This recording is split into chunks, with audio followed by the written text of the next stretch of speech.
পান পাতা পৃথিবীর অন্যতম উপকারী পাতাগুলোর একটি। বাংলাদেশ সহ দক্ষিণ এশিয়ার বিভিন্ন দেশে পান পাতা শুধু একটি ঐতিহ্যবাহী মুখরোচক উপাদান নয়, বরং এটি বহু প্রাচীনকাল থেকেই ব্যবহার হয়ে আসা ঔষধি গুণে ভরপুর একটি ভেষজ উদ্ভিদ।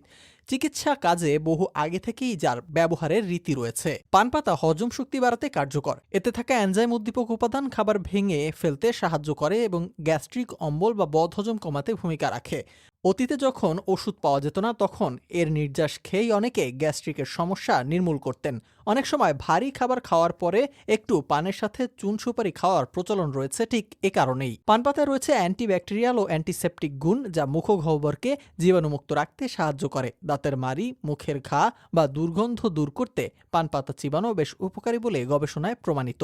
আয়ুর্বেদে পান পাতাকে প্রাকৃতিক মাউথওয়াশ হিসেবেও বিবেচনা করা হয়। সর্দি কাশি, কফ জমা বা শ্বাসকষ্টজনিত সমস্যা কমাতেও পান পাতা দারুণভাবে কার্যকর। পান পাতার রস গরম করে মধুর সাথে খেলে কফ পাতলা হয়ে যায় এবং শিশুদের সর্দি কাশিতে এটি ব্যবহার করা অনেক পরিবারই দেখা যায়। গবেষণায় দেখা গেছে পান পাতা ইনসুলিন রেজিস্ট্যান্স কমিয়ে রক্তে শর্করার পরিমাণ নিয়ন্ত্রণে রাখতে সাহায্য করে। তবে এক্ষেত্রে নিয়মিত খাওয়ার আগে চিকিৎসকের পরামর্শ নেওয়া উচিত। পান পাতা চুলকানি, ঘা বা ছোটখাটো ক্ষত সারাতেও প্রাকৃতিক অ্যান্টিসেপটিক হিসেবে কাজ করে।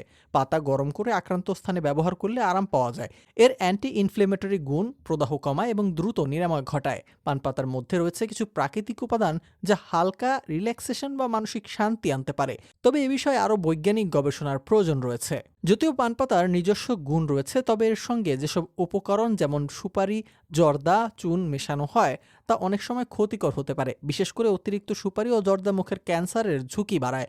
তাই পান পাতা খেতে হলে সতর্ক থাকা জরুরি। বিশুদ্ধ পাতা, পরিমিত পরিমাণে এবং ক্ষতিকর উপকরণ ছাড়া এটি গ্রহণ করতে হবে।